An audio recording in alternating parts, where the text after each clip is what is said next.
Hey, what's going on, my fellow hunters? Kargoz here, and you guys have been asking for it, so today we're going to do a Beast Mastery Hunter Dueling Guide for Legion patch 7.0.3. This first video should serve as a high-level overview of the class. We will get into talents, honor talents, and what our build options are, as well as general playstyle tips and best practices going into any duel. So it should be a lot of fun. Thank you for joining me, and I hope you can benefit from this video. Alright, so the first thing we're going to do is overview the specialization. Please keep in mind that these are only my opinions and take them with a grain of salt. So overall, I think BM Hunters are in an above average position in Legion. I don't think we're overpowered by any means, but we're not unplayable. Our strengths include medium to high sustained damage without needing line of sight, the most anti-healing in the game by stacking Mortal Wounds and Viper Sting, and the ability to kite perpetually if we're given an LOS obstacle to work with, such as a pillar. Our weaknesses, on the other hand, are lower survivability due to other classes' increased mobility and uptime on us, very limited crowd control options, and our inability to man-fight or kite opponents on open ground. So unfortunately, in a duel setting, you have no choice but to take the fight on open ground. And because you won't have an LOS obstacle to work with, you want to create and commit to a strategy that plays to your strength, raw damage, and tempo. So overall, I think we have less finesse than past expansions. As you guys know, we don't have traps, and it's much tougher to sustainably kite opponents, which means we're put on a clock. We have to finish our opponent before they can out-sustain us. Also, we are technically a ranged damage dealer, but most of our damage is actually coming from melee range by way of our pets. So as a BM Hunter, you are thoroughly reliant on your pets for both damage and utility, and your number one priority in combat is making sure your pets are alive and connecting. Alright, so let's take a look at some of the best practices behind any good duel. Step 1 is to assess your opponent. This means figuring out what class they're playing, what specialization, and who is piloting the character. So if you know anything about their individual playstyle, make sure you inspect them, see what eye level gear they have, because there is no templates in a duel situation. So if someone severely outgears you or undergears you, this is going to impact your line of play. And think about what sort of offensive capabilities and defensive cooldowns they have. Try and visualize those abilities, what they do, and analyze everything through the context of your matchup. So after you assess your opponent, the next step is to customize your talents. Okay, so here I am in Orgrimmar by the training dummy, and what we're going to do now is go through our talents and honor talents, and think about each tier in the context of a duel, and how good each talent is versus a melee physical damage dealer, or a ranged magical damage dealer, or anything in between. So the first tier of your regular talents, Dire Stable, is going to be the best by quite a large margin, helps you smooth out your curve, give you that much needed focus. So Big Game Hunter and Way of the Cobra are kind of non-starters for me. The level 30 talent choice is Stomp. There's really no reason to choose Dire Frenzy because there's no LOS obstacles such as a pillar or other structures that are going to get in your way, and Stomp does the most raw damage. Your level 45 talent choice should be Post Haste. Your level 60 talent choice, this is where you have your first kind of nuanced decision to make. I think the choice is between Bestial Fury or Blink Strikes. I think generally in Legion, duels are pretty quick. People burst each other down quite fast, and Bestial Fury is going to give you the best value because the duel will usually end within or slightly after your duration of Bestial Wrath, and this gives your Bestial Wrath 15% additional damage bonus. But if it is going to be a long, drawn-out duel, or for whatever reason your opponent is going to be leveraging a mobility advantage over you and your pets won't be able to catch up for whatever reason, Blink Strikes can pull ahead here. It's also important to note that Blink Strikes does more damage in the long run, due to increasing your pet's basic attack by 50%. But in the short run, as a real tempo play, Bestial Fury is going to do more damage. So I usually run with Bestial Fury. The level 75 talent, I think the only one that sucks here is Wyvern Sting. Because it is a sleep effect, it's similar to an Incapacitate, and it will break upon taking any damage. So there are definite cases to be made for either Intimidation or Binding Shot. Binding Shot has 15 seconds less cooldown than Intimidation. But if you're up against someone who's just going to turret and sit there and can just sit in the Binding Shot, range and not move, they're not even going to get stunned. So you're not going to get any stun value out of this. So in those cases, Intimidation might be the better choice. Also, the other advantage of Intimidation is it's a stun applied by your pets, not by you. So you can be CC'd and you can still stun exactly when you want to, as long as your pets have uptime. But you know, the opposite is that if your pets are feared or something, you're not going to be able to intimidate until they're back on target. So yeah, you know, choose the right one based on who you're up against. Also, like if a rogue is opening up on you and they stun you, your pets are able to stun the rogue while you're stunned and nullify any value they're getting. So that's another way of using it. The level 90 talent choice, I think, is Murder of Crows. It is the most single target damage. The level 100 choice, this is another choice that's significant, is between Stampede or Aspect of the Beast. I used to think Stampede was a bit underwhelming, but I found a real use case for it over the past weeks, and if I'm going up against a class that I know will eventually be able to close the distance on me and get a solid couple seconds of uptime just smashing my face in, I think Stampede is a great choice. So if I know that a Demon Hunter is eventually going to be able to catch up with me with their glaives, and I'll be able to disengage for a bit and, you know, create some space for a bit, but eventually they will get to me and they will be able to, you know, smash me in the face, I like taking Stampede. So when that moment comes, I am able to punish them for being in close proximity to me by popping Stampede and just manning up in their face until I have another mobility cooldown. So the other option is Aspect of the Beast. You will almost always be running your pets in Cunning, but if you run them in Ferocity, you do get a bleed damage over time effect. So maybe if you want to stop your opponent from re-stealthing, that's an option. But if you want to run Cunning Pets and Aspect of the Beast, you will get another slow on your target. So every time you kill command, the kill command cooldown is about 6.7 seconds. Every kill command that you use, and you should be using it on cooldown because it's your biggest damage ability, you'll also slow your target for 50% for 4 seconds. So it's about, you know, a 75% uptime on that slow. And between that and your concussive shot, you should be able to perpetually slow your target. So this can be really good. If you know the class you're up against, you'll be able to kite them because of this movement slow. That's going to be the best choice, right? So that decision's yours to make. Moving on to the honor talents. I think that classes don't have a ton of CC in general right now, and that makes Gladiator's Medallion the best choice for duels. The Tier 2 Focused Fire, you are the only target, so you're definitely not going to get value from this. I love Focused Fire in general. I run it in arenas all the time. Initiation sucks because you'll be able to get someone below 80% almost immediately, so you're not going to get much value, if any, from this. Quick Shots is the choice here. It's not amazing, but, you know, it still helps. 6% haste.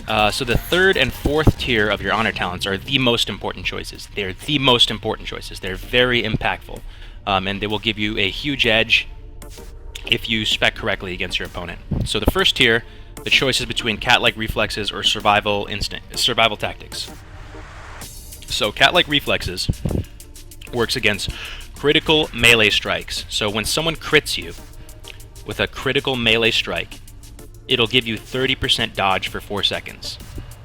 It's hard to really gauge how much effective healing this is, but it gives you a lot of survivability. It's very noticeable.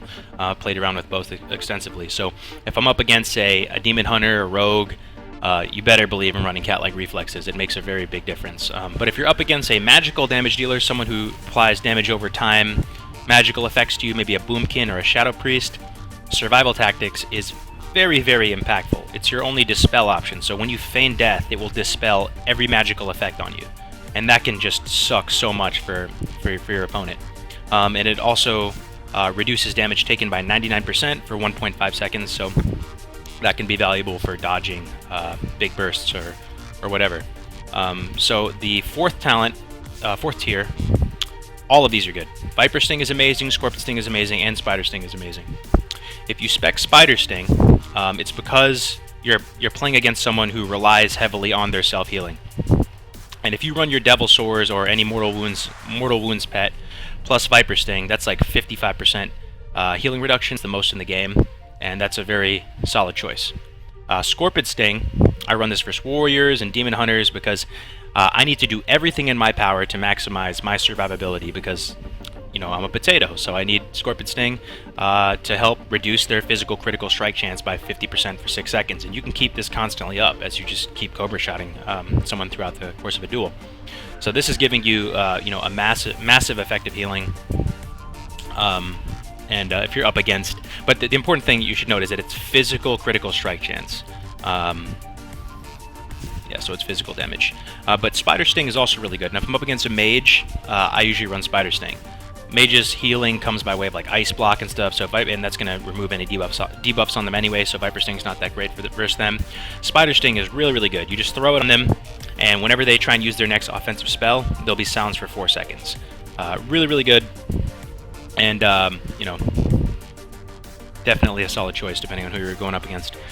So the 5th tier, I think the choices are between Wild Protector or Beast Within. I usually run Wild Protector like 8 out of 10 times because I think even if you're up against a ranged class or whatever, you can try and sit on your pets, and sit on them, do whatever you can to get within this 8-yard range to reduce the damage taken by 15%. That's a lot of damage reduction. It's like your own little mini defensive stance, and it really excels when you have a melee that's chasing you around like a demon hunter and your pets are just, humping that opponent. That's really going to help you out a lot. Beast Within is good situationally if you know your pets are going to get feared, but more so it's better when you know it's going to be a long, drawn-out duel, and you're not going to be able to close the distance with your pets and get value from Wild Protector. Beast Within reduces the cooldown of Bestial Wrath by 15 seconds, so you might be able to squeeze out another one within the duel's duration. And the final talent choice here is between Go for the Throat or Dire Beast Basilisk. Dire Beast Hawk is pretty bad because they can just step out of it, and it just doesn't even do that much damage in general.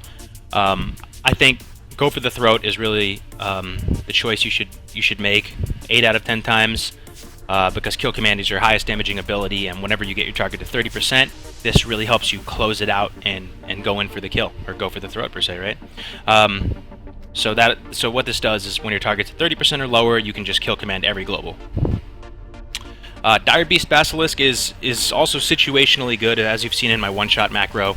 If you're committing to a line of play where you're just going full YOLO, you're going full retard, and you're just trying to inflict as much damage as possible, you're going up against a melee so they can't run away from it, and you're just going to pop everything and try and burst someone down, Dire Beast Basilisk is a solid option, but most of the time I think Go for the Throat's the best. So that's it for the talents, and next we're going to go into choosing the right pet. So there are 2 different pets you want to run with in PvP. Many of you already know this because I've done a video on it, but the first is a pet that can apply the Mortal Wounds debuff. That's the healing reduction debuff similar to Mortal Strike. And the second type of pet you want to run with is a Spirit Beast that can give you the Spirit Mend heal. So depending on who you're up against, you want to summon a different pet. In the example of fighting a warrior, they don't have self-healing other than Victory Rush, so of course I'm going to summon a Spirit Beast. My personal choice is Skull from Northrend, but there's a bunch of Spirit Beasts out there. So the other type of pet that I choose to run with the Mortal Wounds debuff is a Devilsaur, but there are also Carrion Birds and a bunch of different options out there, even non-exotic pets as well. So depending on who you're up against, you want to summon a different pet. Let's say if I'm up against a monk or something, or maybe a paladin, these are classes that rely on their self-healing somewhat, or even a warlock, I would run Viper Sting and a Devilsaur. But that's your choice to make given who you're up against. The second part of choosing a pet is choosing the right spec for your pet. I think in most situations you're going to be wanting to run your pet in Cunning because of Roar of Sacrifice. This is a major defensive that causes your pet to share damage with you, but it prevents you from getting crit for 12 seconds, which is quite a long time. So Cunning is usually better, but Ferocity does more damage at a base level because of Spiked Collar. And also, the main other factor that ties into this is Aspect of the Beast. So if you are running Aspect of the Beast, your Ferocity pet will apply a damage over time bleed, as we talked about, or it will apply the Cunning Slow. So depending on what your strategy is, you're going to want to choose the right pet and the right specialization. Alright, ladies and gentlemen, that is it for the best practices and the customization. Now it's time to tie it together with a couple duels. So thank you for sticking with me this far. Please let me know in the comments section below what specific matchups you want to see, and we can do some videos on them. Like if you're having trouble with sub-rogues or something, we can do a sub-rogue versus Beast Mastery duel guide. Yeah, please remember to comment, rate, and subscribe if you enjoyed, and here we go. Okay, we're going to duel this Feral. So I know he's going to open with a stun on me. I'm going to prepare myself to trinket as soon as he opens with a stun. I'm going to stealth my pet just so he gets a little extra damage bonus when he opens. My finger's right on my trinket right now, getting ready. He should open any second here. I'm not going to pop Stampede too early, so I'm actually disengaging out. I'm going to squeeze a little damage in, try and bait out any defensives he has. Just keep running. I'm going to cheetah here. Just keep putting out some minor damage. I know he's eventually going to catch up to me, like I was telling you guys. So here he is. Here he comes. Now in this position, I don't have disengage up, so I'm popping everything, Stampede, and I'm going to man fight him a bit. I Roar of Sacrifice, so I could get some damage reduction going, and I have a little window of about 12 seconds to burst him down. I'm doing mega damage, so he's actually trying to run away for a minute, and that's pretty much it. So pretty straightforward. We're going to do another one. Alright, we're going to try and duel this Demon Hunter. When you're dueling Demon Hunters, it's pretty much a race, so I like to just man fight them, stay alive with Roar of Sacrifice, fall back on Turtle, trinket as soon as they stun, and I just pop everything super YOLO right off the bat. So here we go. Pop everything. Be ready for this stun right now. Just trinketing it, and he's dead. Yeah, that was fast.